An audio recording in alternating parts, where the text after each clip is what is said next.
Hello everyone, welcome to my channel Tip Tuition Class. So you all know that we have completed exercise 1.1, right? So if you have not watched that video, I'll be giving the link in the description below. Okay, so in this video we'll be starting exercise 1.2 from chapter 1, number system of class 9. Alright, so let us begin without any delay. But before starting, if you are new to my channel, please like, share and subscribe and hit the bell icon for more updates. Okay. So students, here we have the first question from exercise 1.2. It state whether the following statements are true or false, and you have to justify the answer also. Number one question is, every irrational number is a real number. Every irrational number is a real number. So you have to mention whether it is true or false. The answer is true. Okay, I'll explain you. You have to justify also. So let us consider first of all irrational number. Let us have a knowledge of irrational number. Already we have a knowledge of this. Still I am clearing this, clearing the concept of irrational number. Irrational number are those number which cannot be written in the form of p by q. Which cannot be written in the form of p by q, where both p and q are integers and q is not equals to 0. So this is your irrational number. Irrational number are those number which cannot be written in the form of a p by q, where p and q are integers and q is not equals to 0. Okay, so this is your irrational number. Example, if I consider example like under root 2, under root 3, under root 5, under root 10, under root 7, pi, okay, etc. are the example of irrational number. Alright, so after having a knowledge of irrational number, now we should consider what is a real number. So in the first class only we have during the introduction period we have discussed about real number, right? So real number are those number which can be plotted in the number line. So this is your number line, 0, 1, 2, 3, and below the 0 is your negative and above is positive integer, right? So if you can plot the number in a number line, those number we can consider it as a real number. Okay, example 1, 2, under root 2 also we can plot. In the next few questions we are going to get that question and I'll be solving that problem also. Okay, so you will be clear after that how we can plot under root 2, under root 5, under root 7 in the real in the number line. Okay, so real number also we can state that real number are the collection of rational and irrational, are the collection of a rational and irrational number. So rational number where p by q, where it should be in the form of p by q, and irrational number where it should not be in the form of p by q, right? So like example under root 2, here over we have 0 by 1, 0 by 2 are the example, 1 by 2 are the example of the rational number. So if I consider this condition, so irrational number we got the concept, real number we got the concept, so we can write yes, every irrational number is a real number. Okay, why we have understood that also, because we can plot those irrational number in the number line, that's why that became our real number. So real number is a collection of a rational and irrational number also. So but every real number is not a irrational number. Why? Because a real number include rational as well as irrational, no? So how come your rational can become your irrational, isn't it? So real include rational as well as irrational. Okay, so that's why we can say every irrational number is a real number, but every real number cannot be a irrational number. Okay, every real number, because real number include rational, and rational cannot be a irrational. That is why the concept is different. Okay, so with this question, with this we are over with question number 1 also. I hope you have understood the whole scenario what is over here. Okay, so let us proceed to question number 2. Here we have the second question. Question state that every point on the number line is of the form under root m, where m is a natural number. So the statement is false, because it is justified for under root 3. It is okay because we are getting 3 as a positive natural number. Alright, natural number, you must be knowing that natural number are those number excluding 0 starting from 1 to infinite number. Those we will consider it as a natural number in a number line. Alright, so 3 is a positive integer and positive natural number. Okay, so if you have suppose under root 7, then if you calculate the value of under root 7, you are going to get 2.645751, like this, non-terminating one.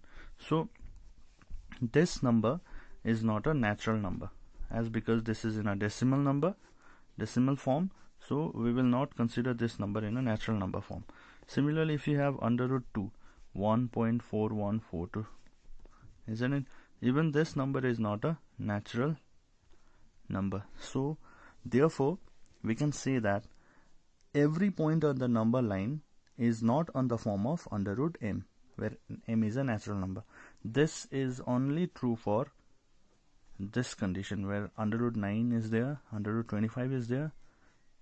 If such was the condition, then only the statement was correct. But other than that, we have under root 7, which gives us the complex number, isn't it? This is a complex number. This is not a natural number here. This we will consider this type of number as a complex number. So that is why we will not consider this number in the form of a natural number. So we will consider therefore every point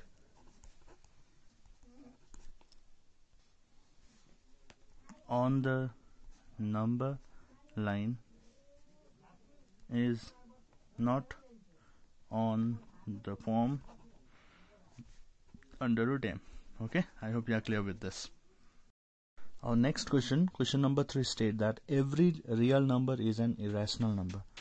The statement is false, as we have done in the first question only, that every real number is not an irrational number, but every irrational number is a real number. So if I take real number, it is a form of a combination or collection of rational plus irrational number, right? So real number include this, and this number can be plotted in a number line, right? So if I consider irrational number which cannot be written in the form of a p by q, example under root 2, under root 3, pi, etc. are the example. So your real number include rational as well as irrational number, but irrational number is in the form of irrational only, no? So under root 2, under root 3, pi, these are only in the form of irrational number. So real number, every real number we cannot consider as a irrational number. Therefore every real number cannot be irrational number. Alright, but every irrational number can be a real number. This we have justified in the first question of exercise 1.2, isn't it? So this is the condition, this is the scenario. I hope you have cleared this. So question number 2 from exercise 1.2. Are the square root of all positive integers irrational? If not, give an example of the square root of the number that is a rational number. So okay, So are the square root of all the positive integers irrational? The answer is no, because if I consider under root 4, we will get in the form of 2. We will get the square root of 4, that is 2, which can be written in the form of 2 by 1. So we have to give, if not give an example of the square root of the number, that is a rational number. So this is our example. This was our example, under root 4. Similarly, if I consider under root 25, under root 25 is a square root of under root 25 is 5. So this can also be written in the form of a p by q, where p is 5 and q is 1, where q is not equals to 0. This is a rational form. Alright. Similarly, 9 can be considered as a rational, because we will get the square root of 9 is 3, that is 3 by 1 we can write. Similarly, one more example, 81, 9. These are the few examples. So the answer will be no, and this will be the examples of. Okay, so if not a given example of the square root of number, that is a rational number. So these are the few examples here. I hope you are clear. Let me write here one thing. No, the square root of all positive integers are not irrational. Alright. So first of all, you'll write this and you'll give the example of this all. Okay. So there are many more examples. You can use other example also. Okay. So student, here we have the next question from exercise 1.3, that is question number 3. This question states that, so how under root 5 can be represented on the number line? We are discussing from the previous video only that how to represent under root 5, under root 4 or any irrational number in a number line. So to represent any rational number, let's say for 1, 2, 5, minus 3, any positive negative integer, it is very easy to represent in a number line, right? But irrational number are different, because those are the unique number, right? So in today's video we are going to solve this. All right, so to do this we are going to take the help of Pythagoras theorem. Pythagoras theorem. You must know that what is Pythagoras theorem. It is hypotenuse square is equal to sum of the perpendicular and sum of the square of perpendicular and base square, or you may write b square or plus p square. B here represents the base and p here represents the perpendicular, and h represents here the hypotenuse. All right, so if I draw a rough diagram, it will be basically applied for the right angle triangle, right? So over here, this is your base, here it is your perpendicular. Perpendicular means height, and h hypotenuse. Okay, so using the concept of this, we are going to solve this. All right, so first of all, let us have little calculation. Let us break this under root 5 in the form of 4 plus 1. We can break this, right? So what we can write? So now we can write this as 2 square plus 1 square, right? So we are going to get under root 5 only, no? But if we get the calculation 2 plus 1, right?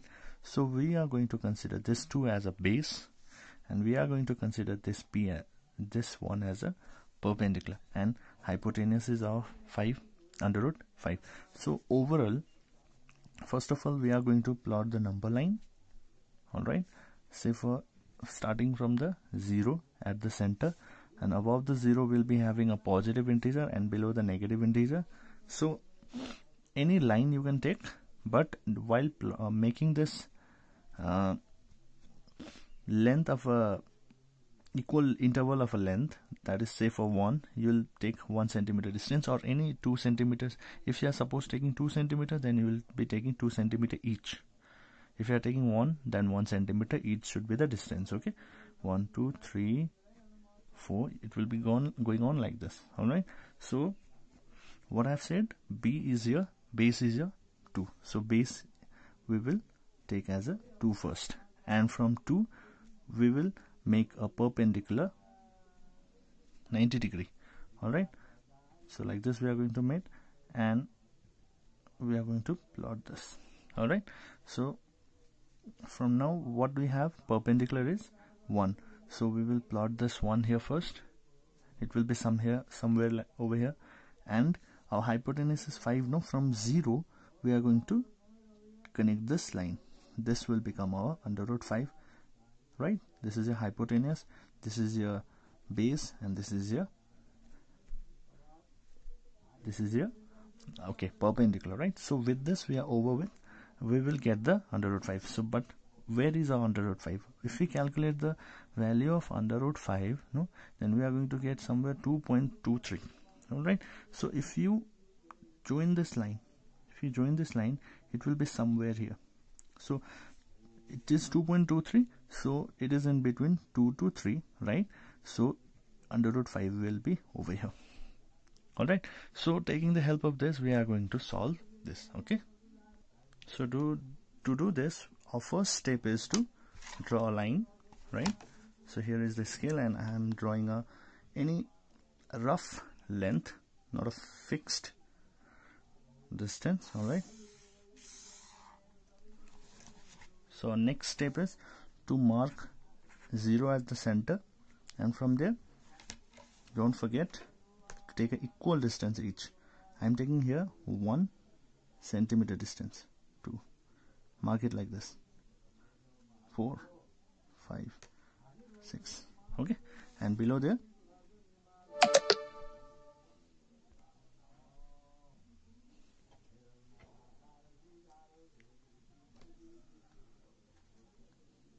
negative integer, isn't it?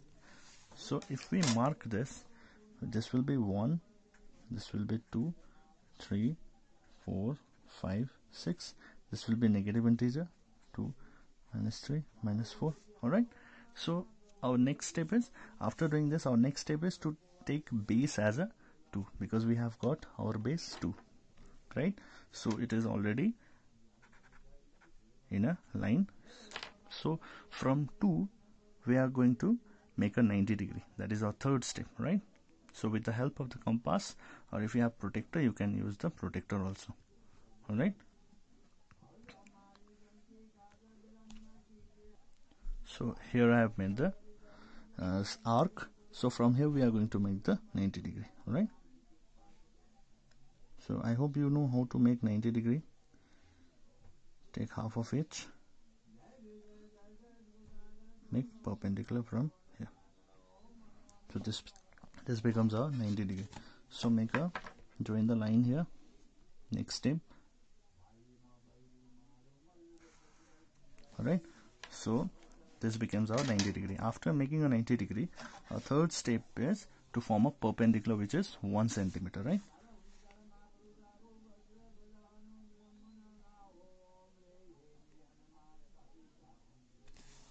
So it should be somewhere here. Alright, so you can make this arc smaller than this, so that it will be outer, so that this one will be outside of this. Okay, so alright, it's not a big deal. We have got this base as 2 here, this perpendicular as 1 here. Oh, I've done a mistake here, sorry. Now you have to join, our next step is to join this 2 point. Alright, okay, so this is our under root 5. Now what we have to do is, from here, from 0,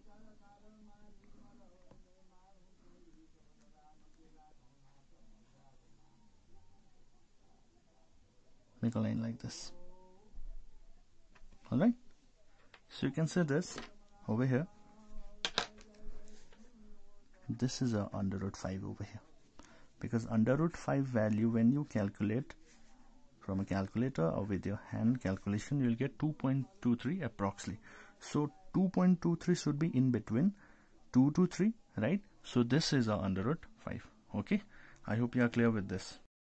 Thank you for watching the video till then. If you like the video, like, share and subscribe and hit the bell icon for more update. See you in the next video, guys.